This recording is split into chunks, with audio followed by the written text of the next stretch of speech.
Sadoqat har kim uni o'zicha tushunadi. Sadoqat sir saqlashma, dunyo ostin ustun bo'lishini bila turib sukut saqlashma.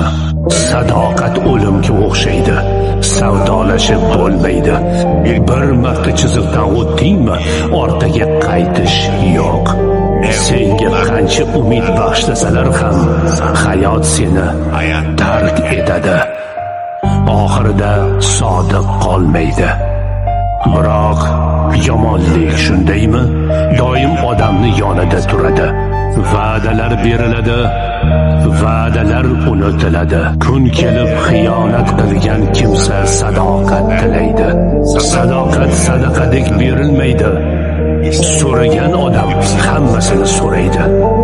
Yaqinlariga sodiq odam o'zidan voz kecha olgan odamdir. Payız gecesi həzin külək, narın atan yağışlar, qara bulutlu sərin havada soyuq soyuq baxışlar. Sakit otaq, bir sigaret, xatirələr birdə mən, üzümdə bir qurur fəqət içimdə yalvarışlar. Səninlə mən bir ruh idi ayrı ayrı bədəndə, bağışlamışdım səni mənə bu səhvi edəndə. Sən əslində elə də qəbahətli bir şey etmədin, mənə bir həyat dərsi oldu tərk eləyib gedəndə.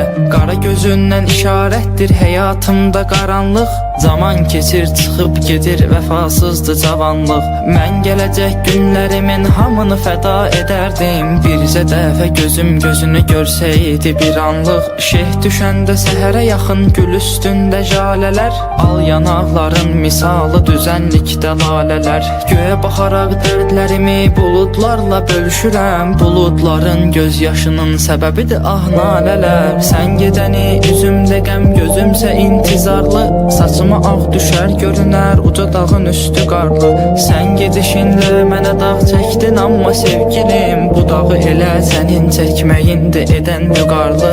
Necə də çıxartdın mənə verdiyin əhdi yadından, mən səni seçmişdim özümə yar o qədər qadından. Nə olsun ki eşitmirsən, unutmusan bəlkə də, mənsə şiirlərdə istifadə edirəm adından. Bu hala nə cür düşdüyümü anlamadım özümdə, hələ də sənin xəyalındı duran nəmli gözümdə.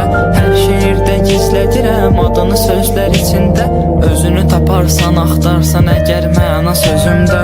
Kibriyin ox qaşın kaman atıb ürəyimi dələrdin, mən ölməmiş sağlığımda bircə dəfə gələrdin.